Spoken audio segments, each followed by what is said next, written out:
Go to the layer menu in Affinity Photo and new layer. Always need a layer in Affinity Photo. Then go to the gradient tool, select that and drag across. Default's always to white and black, and you can move this around, reposition it.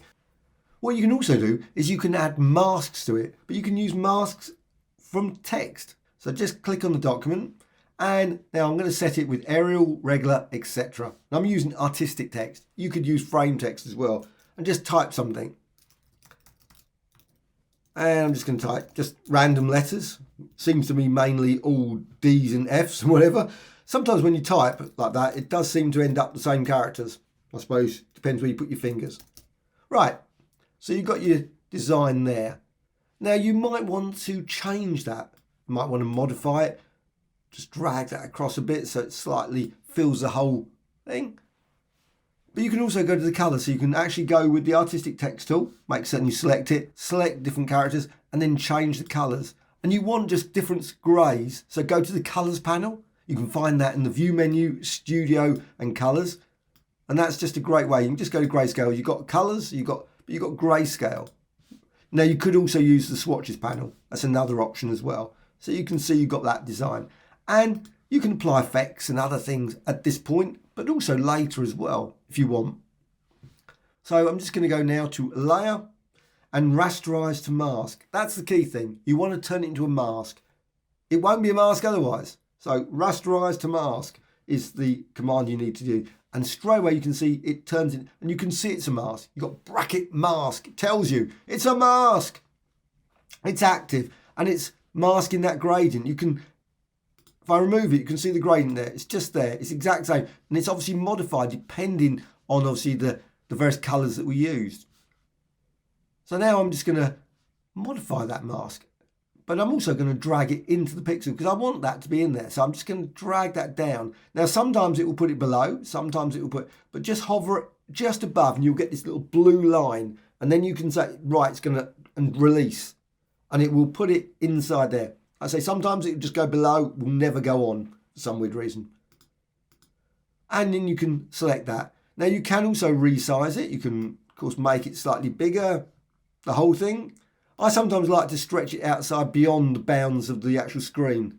I think that's just me. Maybe other people might not like that, but that's what I do. And again, if you want to select the actual, just the mask itself, you can move that around, resize that, reposition that, make that bigger. You can't push it too far because obviously it's going to just look awful after a while. But also what you can do is you can duplicate it. Now I would suggest you can just right click and duplicate. Sometimes that doesn't work. Sometimes it will select both the actual pixel content and the mask.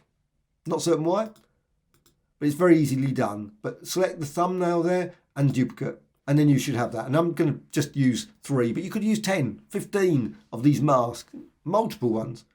However, what you can also do is, because you see they're actually, I want to invert it. So you can say layer and invert.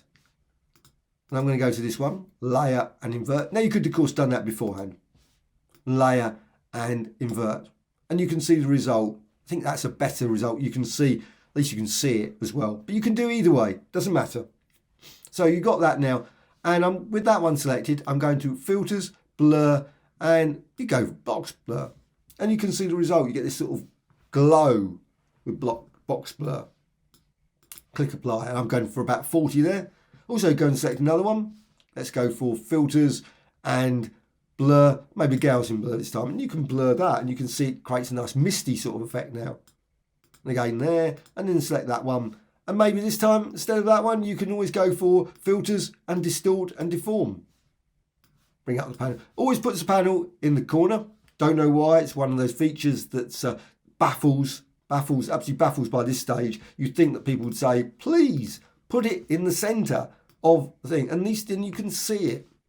It's tucked away in the corner. It's annoying. However, or a preference, so you could actually freeze it in a particular place. So you can distort the text. And you can see now I've got distorted text just by using those handles or pins. And again, you can blur those as well. So you might not want anything to be particularly clear. So again, puts in the corner and click apply. Well, what you can then do, you've got your design there. You could, of course, end at this point. You've got this lovely, ghostly, weird text. And of course, you can always go back to this pixel design, and you can say, you know what, I'm just going to apply a gradient, just a gradient, a different gradient or a different way. And you could apply colourful gradients instead of grey. And you can see the text there just by changing that. You're not changing any of the masks. The masks are untouched, even though it gives the suggestion that it is actually selecting and using the masks. It's not, I think. Hopefully that isn't the case.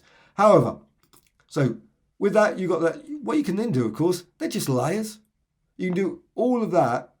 And again, probably best in this case to go to layer and duplicate. And you duplicate the masks as well.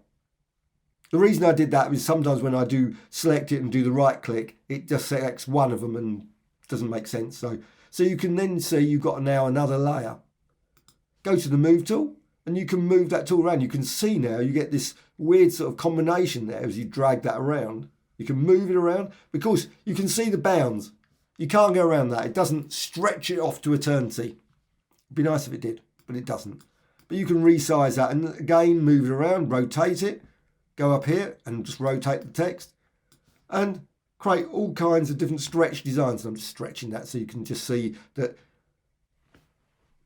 Now, you probably can't make the text out particularly at this point, which I must admit I certainly can't. And of course, you've got the opportunity, if you want to, with that one selected, you can just use blending modes. You can run through it and combine them in different ways as well. Some better than others. You can just keep it as normal. Maybe use opacity and change that. Or maybe, of course, you can go and distort that. So you can go to filters, go to distort, deform, just deform that design and tweak it. But you're distorting, you should note, the gradient, not the masks.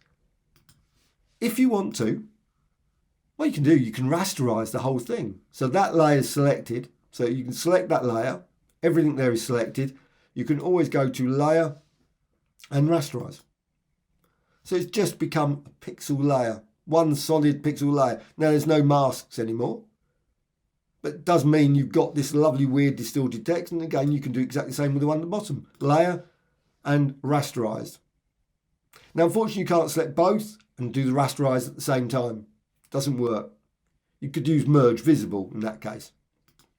But you've got both pixel layers, and then of course you can use blends probably more effectively than before and run through and just do different things to get even more weird and wonderful ghostly text. And masks and gradients I think really create some really great ones. So you've got that design.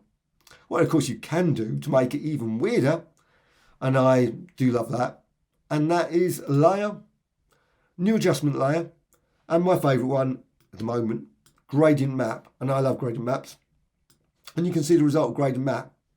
Now, unfortunately, gradient map does not come. Well, it does, because you can go to View, Studio, and Adjustment. You've got some presets up here. You've got a gradient, but it's unfortunate it's tucked away in a different panel.